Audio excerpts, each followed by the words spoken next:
அஸ்ஸலாமு அலைக்கும். நல்லா வாசமாக ஒரு கோகோனட் ரைஸ் பண்ணலாமா? சாப்பிட்றதுக்கு உண்மையிலே இது அட்டகாசமாக இருக்கும். வீடியோ பார்க்குறதுக்கு முன்னாடி சப்ஸ்கிரைப் பண்ணிவிட்டு பாருங்கள். 1 கிலோ ரைஸ்க்கு 3/4 தேங்காய் எடுத்துருக்கேன். அரிசியை ஊற வச்சு சேர்த்தாச்சு. தலைப்பாலம் எடுத்து தண்ணி பாலம் சேர்த்துருங்க. தண்ணி தேவைப்பட்டாலும் ஊற்றிக்கலாம். இப்போ இதில் கொஞ்சோண்டு வெந்தயம் சேர்க்குறேன். 1 பிஞ்ச் கரிஞ்சீரகம், பச்சை மிளகா ஒரு பெருசாக ஒரு 3 பச்சை மிளகா சேர்த்துங்க.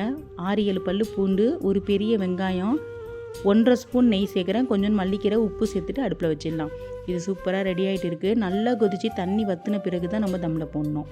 இப்போ இது ரெடி ஆகிடுச்சு. தம்மில் போட்டுடலாம். தம்மில் போட்டு ஒரு 10 நிமிஷம் சிம் ஃப்ளேமில் வச்சு எடுத்திங்கன்னா சூப்பராக ரெடி ஆகிடும். சைடில் சிக்கன் கிரேவியும் சூப்பராக ரெடி ஆகிடுச்சு.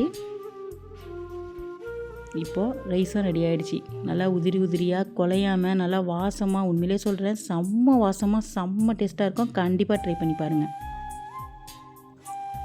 சைடில் புளி சம்பாலம் ரெடி பண்ணிடலாம். ஒரு லெமன் சைஸ் புளியை ஊற வச்சுருங்க. ஒரு 3 காஞ்ச மிளகா கலர் மாறுற வரைக்கும் பொரிச்சு எடுத்துகிட்டு அதுலேயே 3 ஸ்பூன் தேங்காய் தூள் நல்லா கலர் மாறுற வரைக்கும் பொரித்து அதையும் எடுத்துருங்க.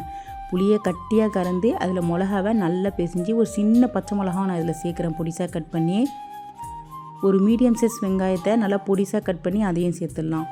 இப்போ தேங்காய் தூளையும் இதிலேயே சேர்த்துட்டு கொஞ்சம் மல்லிக்கீரையும் சேர்த்து கொஞ்சம் உப்பு, கொஞ்சம் சீனி சேர்க்கணும். இது கொஞ்சம் இனிப்பாக இருந்தால் தான் சூப்பராக இருக்கும்.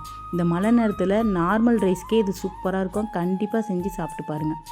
இந்த கோகோனட் ரைஸ்க்கும் அல்டிமேட்டாக இருக்கும். இந்த வீடியோ பிடிச்சிருந்தால் லைக் பண்ணுங்கள், ஷேர் பண்ணுங்கள், மறக்காமல் சப்ஸ்கிரைப் பண்ணுங்கள். அஸ்ஸலாமு அலைக்கும்.